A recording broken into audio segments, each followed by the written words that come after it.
Hello everyone, नमस्कार। I am ओशीन Sharma and आज मैं आप लोगों के साथ डिस्कस करने वाली हूँ the strategy and the book list for history optional.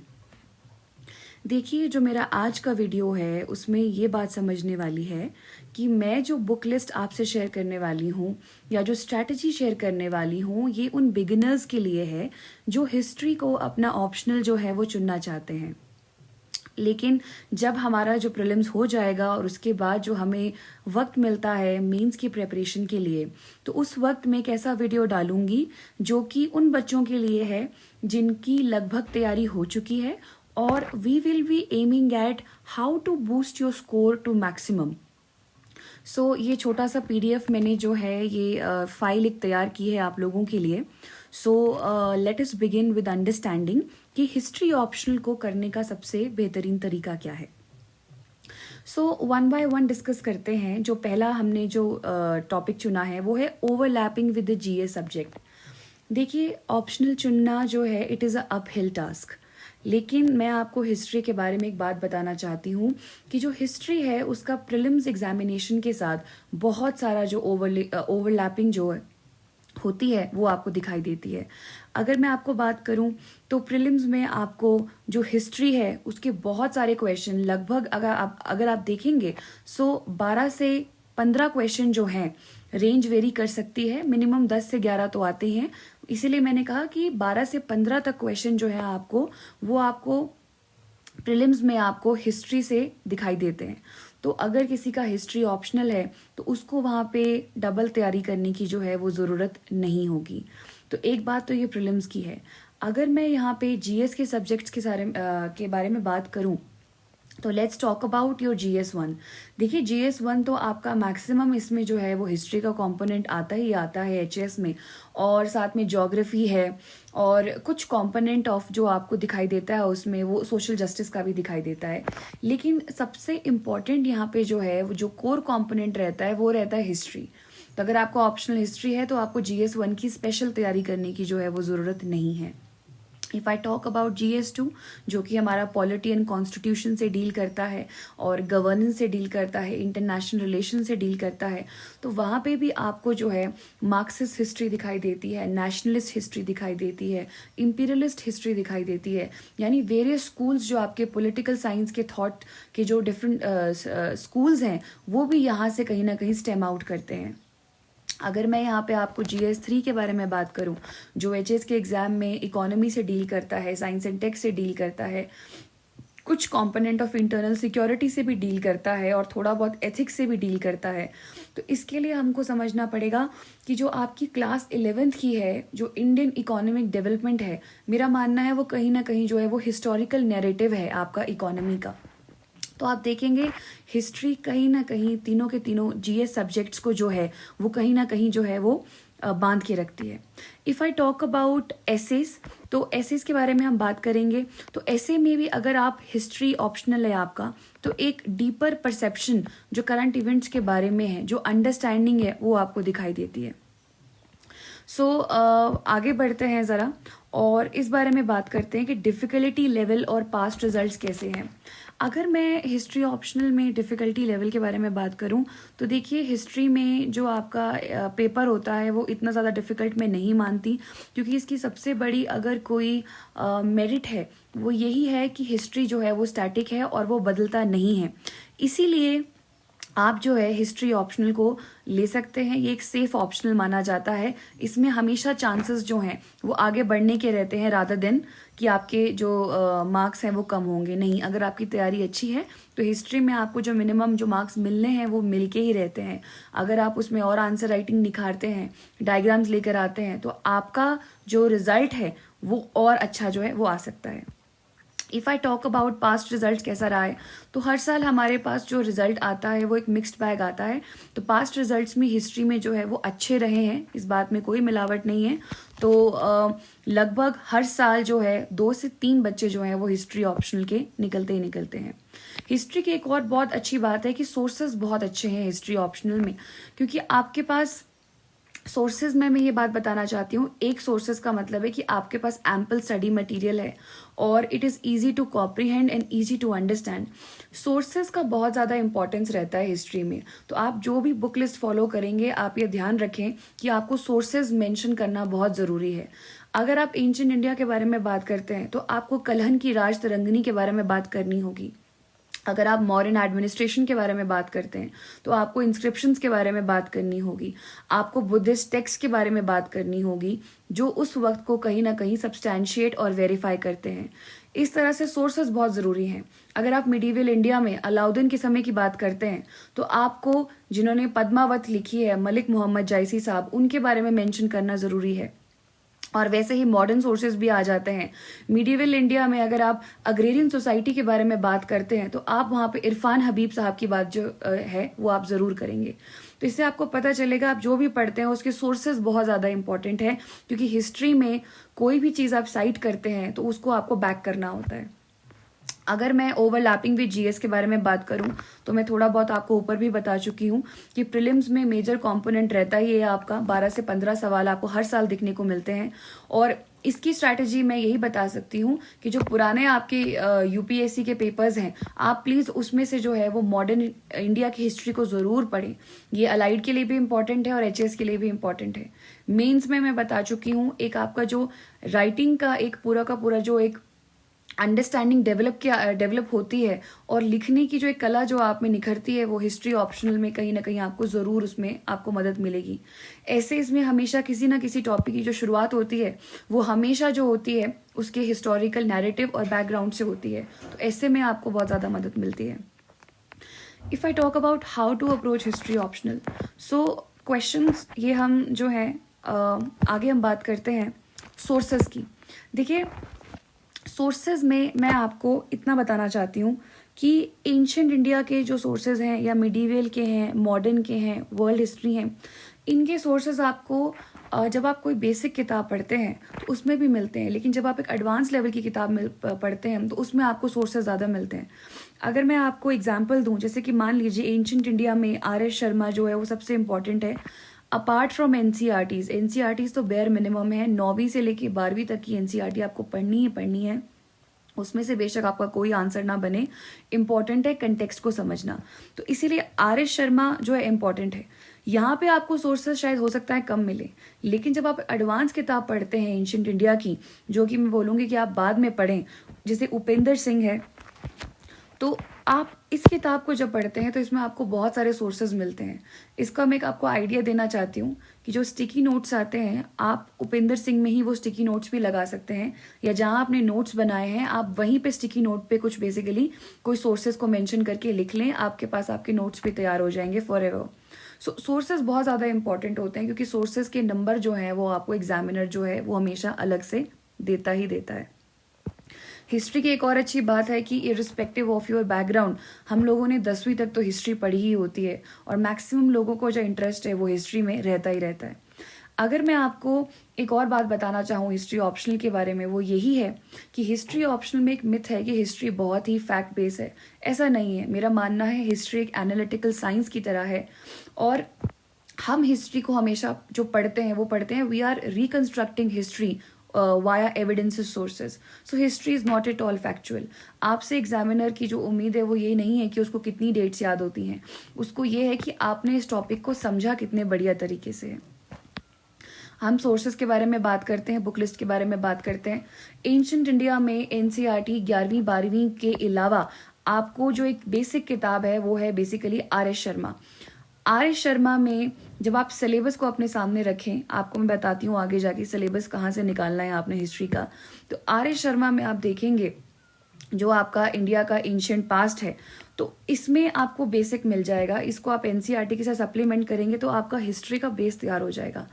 अब कुछ टॉपिक्स जो आपको नहीं मिलते और प्रीवियस ईयर क्वेश्चन में आपको दिख रहा है, कोई सोर्स आपको नहीं मिल रहा कि क्या साइट करें, तो आप उपेंद्र सिंह को प्लीज़ ज़रूर सिलेक्टिवली पढ़ें। इस किताब को आपको पूरा पढ़ने की ज़रूरत नहीं है, 700-800 रुपए की किताब है, you will easily get on Amazon. लेकिन इस किताब में आपने सिलेक्टिवली पढ़ना है डिपेंडिंग ऑन कि आपको कौन सा चीज़ आर.एस. शर्मा में नहीं मिल रही। ये दो इम्पॉर्टेंट है। अगर मैं इसी में कल्चर के बारे में भी बात करूं तो इसमें आप कल्चर के लिए नितिन सिंघानिया जो है वो एक बहुत फेमस किताब है, वो भी आपको अमेजन पे इजीली मिल जाएगी। तो नितिन सिंघानिया की आर्ट एंड कल्चर की किताब इम्पॉर्टेंट है, तो आप इनको देखें। अगर आपको नोट्स की प्रॉब्लम आती है तो मैं आपको नोट्स के लिए भी सजेस्ट कर सकती हूँ कि आप अपनी बेसिक किताबों को ख़त्म करने के बाद अगर आपको कोई स्पेसिफिक नोट्स चाहिए तो आप वाजीराम की बुकलेट्स जो हैं उनको भी ऑर्डर कर सकते हैं। But before ordering them I would suggest you आप इन किताबों से गो थ्रू करें, क्योंकि ये किताबें आपका बेस बनाएंगी। क्योंकि ऑप्शनल का मतलब ये नहीं है कि 1 साल की गेम है। ऑप्शनल आपको नहीं पता ये एग्ज़ाम कौन से साल में क्लिक करना है, तो हमेशा ऐसा ऑप्शनल चुनिए जिसको आप हर साल पढ़ सकें और कभी भी आप उससे बोर ना हो। If I talk about next, that is the early medieval India. तो अर्ली मिडीवल इंडिया में क्या है कि early medieval India is a time जो 750 से लेके 1200 ईडी का वक्त है, जिसमें हम चोलास के बारे में पढ़ते हैं, फ्यूडलिज्म के बारे में पढ़ते हैं, अग्रेरियन इकोनॉमी के बारे में पढ़ते हैं, द कल्चरल ट्रेडिशंस के बारे में पढ़ते हैं, the philosophies of Ramanuja, Vedanta, literature के बारे में पढ़ते हैं, टेम्पल आर्किटेक्चर के बारे में पढ़ते हैं। This all is from early medieval India. और अर्ली मिडीवल इंडिया जो है वो भी आपको जो है RS शर्मा में मिल जाएगा। इसको भी आप NCERTs के साथ कपल अप करें। और अगर आपको अर्ली मिडीवल इंडिया में कुछ पोर्शन जैसे कि ये फिलोसफीज है ऑफ रामानुजा, शंकराचार्य, अगर आपको ये नहीं मिलती तो आप प्लीज़ इग्नू की नोट्स जो हैं सिलेक्टिवली आप जो है आपको ऑनलाइन PDF जो है वो मिल जाएगी, तो आप इग्नू के नोट्स भी देख सकते हैं। देखिए, मैं एक और बात को बताना चाहती हूँ कि HS में क्या है। HS में पेपर 1 पेपर 2 है। पेपर 1 में आपको जो है वो एंशिएंट इंडिया होती है और अर्ली मिडीवल इंडिया होती है, और मिडीवल का भी कुछ कंपोनेंट होता है। लेकिन जो आपका पेपर 2 होता है उसमें आपका मिडीवल इंडिया का मेजर पोर्शन, अगर मैं स्पेसिफिक बात करूं तो मिडीवल इंडिया में जो आपका बाबर का आना था और उसके बाद का जो भी आपका मुगलों का एडमिनिस्ट्रेशन है वहाँ से शुरू हो जाता है, और फिर वो मॉडर्न इंडिया होता है और वर्ल्ड हिस्ट्री होता है। ये होता है आपका पेपर 2। सो आप प्लीज़ इस बात को याद रखें, जब आप UPSC से इसको कंपैरिजन करते हैं तो UPSC में जो पेपर 1 होता है वो स्ट्रिक्टली एंशिएंट इंडिया और आपका early medieval and medieval India होता है, और जो पेपर 2 होता है वो मॉडर्न इंडिया और वर्ल्ड हिस्ट्री होता है। लेकिन HS में ऐसा नहीं है। आप प्लीज़ अपने सिलेबस से भी एक बार गो थ्रू कर लें। If I talk about medieval India, देखिए मिडीवल इंडिया जो है उसके लिए भी सबसे जो एक बेसिक किताब मानी जाती है वो सतीश चंद्रा की मानी जाती है। सतीश चंद्रा में क्या है कि NCERT अगर आप पढ़ेंगे तो वो भी जो है आपको सप्लीमेंट करेगी। लेकिन सतीश चंद्रा के आपके पास 2 ऑप्शंस है, या तो आप ये हिस्ट्री ऑफ मिडीवल इंडिया पढ़ लीजिए, या फिर इसके 2 नए वॉल्यूम्स आए हैं, वॉल्यूम 1 वॉल्यूम 2, आपको जो भी सही लगता है आप उसको पढ़ सकते हैं।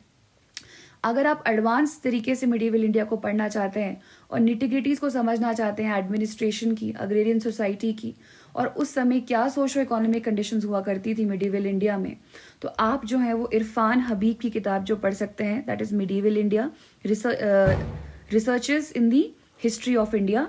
1200 से 750 तक है, तो इसमें सारा जो है वो आपका औरंगजेब तक का पीरियड जो है वो कवर्ड है। If I talk about your medieval India में सप्लीमेंट करने के लिए, तो आप वही है वाजीराम की बुकलेट्स मंगवा सकते हैं आगे after completing your basic books.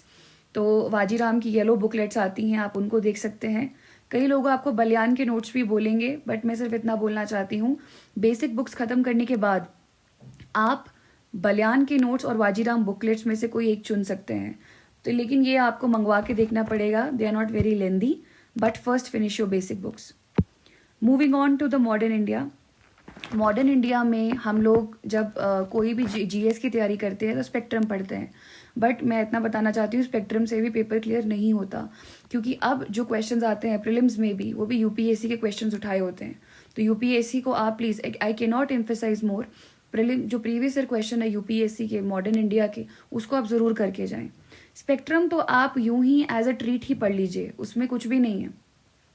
अगर आपको किताब पढ़नी है मॉडर्न इंडिया की तो आप सबसे पहले बिपिन चंद्रा की किताब पढ़ेंगे, that is your India struggle for independence और हिस्ट्री ऑफ मॉडर्न इंडिया। ये दोनों की दोनों किताब बिपिन चंद्रा की हैं। आप इन किताबों को पढ़ सकते हैं। इसमें से ज़्यादा famous India struggle for independence है। एक ओवरव्यू प्रोवाइड करता है कि उस समय क्या नेशनलिस्टिक सेंटिमेंट्स थे और किस प्रकार का उस समय सिनारियो था जब इंडिया जो है वो इंडिपेंडेंस के लिए स्ट्रगल कर रहा था। If I talk about advance level में, आप बेसिकली 2 किताबें मैं आपको प्रेफर करना चाहती हूँ। एक प्लासी टू पार्टीशन है शेखर बंदोपाध्याय की, और एक सुमित सरकार की है मॉडर्न इंडिया किताब। लेकिन मैं फिर आपको repeating myself, Shekhar Bandyopadhyay और मॉडर्न इंडिया की जो सुमित सरकार है, आप प्लीज़ इन 2 किताबों को बाद की स्टेज में पढ़ें जो कि एडवांस स्टेज है। ये है मॉडर्न इंडिया।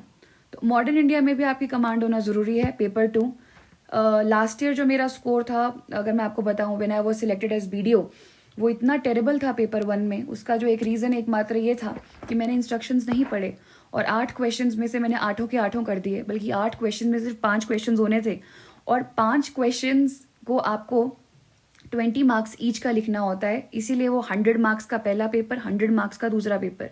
मुझे नहीं पता था, इसकी वजह से क्या हो गया, मेरा पेपर खराब हो गया। तो फर्स्ट पेपर में मैंने सिर्फ और सिर्फ 35 मार्क्स स्कोर किए थे, क्योंकि मेरा सेकंड पेपर में मेरा मॉडर्न इंडिया और वर्ल्ड हिस्ट्री मेरे स्ट्रॉन्ग कंपोनेंट्स रहे हैं, क्योंकि मैंने उनमें जान मारी है, पढ़ा है उनको, तो इसीलिए वो सब्जेक्ट्स मुझे बचा गए। और क्योंकि मैंने सेकंड पेपर में भी, अगर मैं बताऊं, तो मैंने उसमें इंस्ट्रक्शंस पढ़ ली थी और सिर्फ 5 क्वेश्चंस किए थे। So please go through the instructions before you start attempting your paper. तो ये बहुत ज़्यादा इंपॉर्टेंट है, आप प्लीज़ इस बात को ध्यान रखें। If I talk about world history से बहुत सारे लोग डरते हैं, मैं भी डरा करती थी, क्योंकि मैंने कभी भी वर्ल्ड हिस्ट्री की क्लासेस नहीं लगाई। मैंने जो भी वर्ल्ड हिस्ट्री पढ़ी है वो सिर्फ और सिर्फ मैंने अपने आप पढ़ी है, और वो मैंने इस किताब से पढ़ी है। वर्ल्ड हिस्ट्री में वैसे तो लोग आपको डेविड मेसन भी बोलते हैं पढ़ने के लिए, छोटी सी किताब है पर्पलिश कलर की, आप उसको पढ़ सकते हैं। जिस तरह से मॉडर्न इंडिया में स्पेक्ट्रम है, वैसे ही वर्ल्ड हिस्ट्री में डेविड मेसन है, आप उसको पढ़ सकते हैं। लेकिन अगर आप वर्ल्ड हिस्ट्री को आंसर के लिए पढ़ना चाह रहे हैं कि आंसर कैसे लिखा जाए, और सारे कंपोनेंट कवर करना चाह रहे हैं, starting from French revolution, American revolution, world wars 1, 2, then your decolonisation etcetera, तो ये सारी की सारी चीज़ें आपकी, जो आपकी सुजाता मेनन की है, this is a wonderful book of world history, the comprehensive, and I consider it one of the best book for optional as well. इसको आप सप्लीमेंट कर सकते हैं एडवांस लेवल पे जाके नॉर्मन लॉ के साथ, उसमें भी सिलेक्टिवली पढ़ सकते हैं। जैसे मिडिल ईस्ट की आपको जो हिस्ट्री है वो इसमें नहीं मिलती, तो जो आपके रीसेंट कॉन्फ्लिक्ट्स भी हैं इजराइल पैलेस्टीन के, तो अगर उसकी हिस्ट्री ट्रेस करनी हो तो you can go to Norman Lowe. It is a bulkier book, but again as history optional students we should not be afraid of reading bulky books, because हम भी कहीं ना कहीं हिस्टोरियंस हैं। तो वर्ल्ड हिस्ट्री में आप प्लीज़ इस बात का ध्यान रखिए। मैं आप लोगों को एक बहुत इंपॉर्टेंट जो बात बताना चाहती हूँ कि वर्ल्ड हिस्ट्री को अगर आप एक और पिक्टोरियल फॉर्म में समझना चाहते हैं, तो मृणाल की वीडियोस हैं वर्ल्ड हिस्ट्री पे, तो आप यूट्यूब में जाके ज़रा उसको सर्च करें, तो आप उसको देखें। वो इतने फ़नी तरीके से पढ़ाते हैं कि आपको हमेशा के लिए वो याद रह जाएगा, तो आप इससे भी सप्लीमेंट कर सकते हैं। सबसे इंपॉर्टेंट हिस्ट्री ऑप्शनल में कोई बात होती है तो वो होता है अटेम्प्ट कैसे करें किसी भी पर्टिकुलर आंसर को। देखिए, मैं एक बात बताना चाहती हूँ कि आप आंसर को जब अटेम्प्ट करते हैं हिस्ट्री में, राइट लाइक अ बीए स्टूडेंट, राइट लाइक अ एमए स्टूडेंट, मेरा मतलब है कि जिस तरीके से खुले हाथ से एक आर्ट्स का, ह्यूमैनिटीज़ का स्टूडेंट लिखता है, एज अ साइंस स्टूडेंट और coming from a background of engineering और science, we are told to write very very concise, but this does not apply when it comes to HS। इसीलिए please आप इस बात का ध्यान रखें कि एचएस के एग्जाम में आपको 20 मार्क्स का एक आंसर लिखना है, तो अपनी शीट को 5 क्वेश्चंस के उसमें बांट लें और सबको इक्वली स्पेस दे दें। सबसे पहले तो ये होता है। दूसरा कि आप उसमें स्ट्रक्चर इमेजिन करें। स्ट्रक्चर हमेशा सेम रहता है, introduction, body and conclusion. Introduction हमेशा जो होनी चाहिए वो फर्स्ट क्लास होनी चाहिए। हिस्ट्री ऑप्शन में फर्स्ट क्लास इंट्रोडक्शन का मतलब है सोर्सेज को साइट करना। मैंने आपको पहले भी कहा था, if you are writing about modern administration, आपको पिलर इंस्क्रिप्शन के नाम देने पड़ेंगे, आपको वहाँ पे कौटिल्या की अर्थशास्त्र का नाम देना पड़ेगा, मेगास्थनीज की इंडिका का नाम देना पड़ेगा। एक और बात बताना चाहती हूँ, सोर्सेज को भी साइट करने का जो होता है वो तरीका होता है। कौटिल्या की अर्थशास्त्र जो है वो सबसे ज़्यादा लेजिट मानी गई है, इट मीन्स वेरीफाइड मानी गई है, इसीलिए आप उसको सबसे पहले लिखेंगे। मेगास्थनीज जो कि ग्रीक एम्बेसडर हुआ करता था कोर्ट में, तो उसने इंडिका लिखी, तो उसको सेकंड नंबर पे लिखेंगे। Reason being he was not well acquainted with the society and the culture of India. इसीलिए जो उसने फैक्ट्स लिखे हैं, फॉर एग्जाम्पल कि इंडिया में स्लेवरी एग्जिस्ट नहीं करती थी, दैट डज नॉट काउंट, क्योंकि इंडिया में स्लेवरी थी। बाहर के देशों में, यूरोपियन कल्चर में जो स्लेवरी थी, जिसको मैनरिज्म कहा जाता है, वहाँ पे किसी पर्टिकुलर आदमी के साथ एक स्लेव को टाई कर दिया जाता था, और टाई करने के बाद उस इंसान की कोई भी अपनी सोशल लाइफ नहीं है, कोई शादी नहीं कर सकता, बच्चे नहीं कर सकता। उसका जो मालिक है वो उसे 2 जोड़ी कपड़ा देगा, खाने को देगा और सोने को जगह देगा। लेकिन इंडिया में जो स्लेवरी एग्जिस्ट किया करती थी राजा महाराजाओं की, वो स्लेवरी अलग किस्म की थी। वो बेसिकली वर्कर्स थे, लेकिन उनकी अपनी सोशल लाइफ थी, अपनी पर्सनल लाइफ थी। तो इसीलिए मेगास्थनीज जब यहाँ आया तो उसको ऐसा लगा कि इंडिया में स्लेवरी नहीं है, बल्कि उसे लगा कि जो इंडिया में सोसाइटी है, इसीलिए उसने बोल दिया 7 टाइप ऑफ फैशंस में बांट दिया इंडियन सोसाइटी को। तो हर एक हिस्टोरियन का अलग अलग नज़रिया होता है देखने का, डिपेंडिंग ऑन कि वो कहाँ से आता है। तो इसीलिए मैंने आपको कहा कि सोर्सेज सबसे ज़्यादा इंपॉर्टेंट है। आंसर में हमेशा आप पॉइंट्स बनाएं, सब पॉइंट्स बनाएं। और एक और बात, पैराग्राफ्स में भी लिख रहे हैं तो भी पैराग्राफ्स को बहुत बड़ा पैराग्राफ ना बनाएं।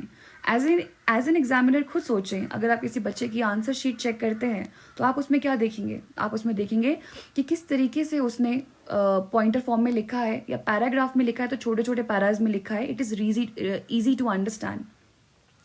मैंने जब भी क्वेश्चन लिखा है हिस्ट्री का, मैंने हमेशा उसमें डायग्राम्स बनाए हैं। Let me give an example. अगर मैंने एडमिनिस्ट्रेशन के बारे में लिखना है तो मैं एक पिरामिड बनाऊंगी। पिरामिड पे सबसे टॉप पे मैं किंग को बिठाऊंगी, फिर मैं काउंसिल ऑफ मिनिस्टर्स को बिठाऊंगी, फिर मैं प्रोविंशियल गवर्नर्स को बिठाऊंगी, डिस्ट्रिक्ट एडमिनिस्ट्रेशन को बिठाऊंगी, जजेस को बिठाऊंगी, पुलिस को बिठाऊंगी। इन द सेंस कि आपको अपना आंसर इसी फॉर्म में विजुअलाइज करना है। आप खुद सोचिए, अगर आप खुद ऐसा आंसर देखते हैं, आपको खुद को खुशी होगी। हो सकता है कि शायद आप रिटर्न जो आपने लिखा है उसको ना पढ़ें, आप डायग्राम देख कर ही आपको मार्क्स मिल जाएं। So why not to do like this? Why to make history boring when it is so damn interesting? So this was my strategy for how to write an answer for history. एक और बात बताना चाहती हूँ कि previous year papers को, ये आपको मैंने यहाँ पे बता दिया। ये देखिए, आप यहाँ पे जाएंगे और आपको यहाँ पे जो ओल्ड वेबसाइट है, और ये पूरा का पूरा आपके लिए जो है वो अवेलेबल है। प्लीज़ इस वेबसाइट पे जाएं और यहाँ पे देखें, आपके पास जो है वो प्रीवियस ईयर क्वेश्चंस भी मिल जाएंगे। अगर आपको प्रीवियस ईयर क्वेश्चंस मिल जाते हैं तो प्लीज़ उसको सिलेबस के साथ रख के उसको टैली करें और देखें कि किस प्रकार के क्वेश्चंस जो हैं वो किस पर्टिकुलर टॉपिक से कितने प्रश्न आ रहे हैं। तो इससे आपको आइडिया लग जाएगा कि आपको किस डायरेक्शन में मूव करना है। नोट्स आपकी मर्जी है। देखिए, अगर आप कोई किताब पढ़ते हैं तो मैं ये प्रेफर नहीं करती कि मैं शेखर बंदोपाध्याय में से या सुमित सरकार में से या फिर दिस बिपिन चंद्रा की किताब में से नोट्स बनाऊं, because that is a somewhere हम बोल सकते हैं कि it is a waste of time. क्योंकि आप ऐसा कर सकते हैं कि आप छोटे छोटे नोट्स तैयार कर सकते हैं और बुक में अटैच कर सकते हैं, या आप ये कर सकते हैं, या आप A4 शीट लेके, कोई आपने टॉपिक पढ़ा है तो बुक में से कोई टॉपिक पढ़ा है तो उसका एक छोटा सा 1 लाइन बना के कंसाइज फॉर्म में लिख लें, और किसी और किताब में से आप कोई पढ़ते हैं तो उसमें से भी आप बेसिकली पॉइंट उठा के वहाँ पे उस चीज़ को लिख दें। इससे क्या होगा कि आपके नोट्स जो हैं वो तैयार हो जाएंगे बहुत ही कंसाइज फॉर्म में। क्योंकि मैं आपको बता रही हूँ, जब आपके पास प्रीलिम्स क्लियर होता है और मेंस का वक्त आता है, आपके पास ज़्यादा वक्त नहीं होता। तो इसीलिए आप अपने नोट्स जो भी आपने बनाए हैं उसको आप जो हैं वो पढ़ते हैं, सप्लीमेंटेड विद बुकलेट्स जो मैंने आपको बताया। जब फाइनल आपका टाइम आएगा, जब किताबें पढ़ने का टाइम नहीं होगा और कुछ भी टाइम नहीं होगा, तो उस समय जो है आप अपने नोट्स पे जो है रिलाई कर सकते हैं। लेकिन साथ में ही जो मैंने आपको बुकलेट्स बताई हैं, चाहे मैंने वाजीराम की बुकलेट्स बताई, चाहे बलियान के नोट्स बताए हैं, आप इनको फॉलो कर सकते हैं। बट ये चीज़ें आपको तभी समझ आएंगी अगर आपने बेसिक बुक्स को रीड किया है। सो this was my little attempt कि हिस्ट्री ऑप्शनल को एक थोड़ा तरीके से मैं बता पाऊँ। These were the basic and the advanced books. लेकिन अभी ये एडवांस बुक्स पूरी नहीं हुई हैं। जो प्रॉपर स्ट्रैटेजी होगी वो मैं आपको प्रीलिम्स के बाद जो है अब मैं डालूंगी video. So this was my attempt. So thank you so much, and for more queries you can also visit my channel, that is Oshin's Corner on YouTube। अगर आपको किसी प्रकार की मोटिवेशन चाहिए और मेरी जर्नी कैसी जा रही है, हिप्पा में हमारी ट्रेनिंग हो रही है, तो kindly visit the channel and आप अपने आप देखिए। So till then, thank you so much. Thank you.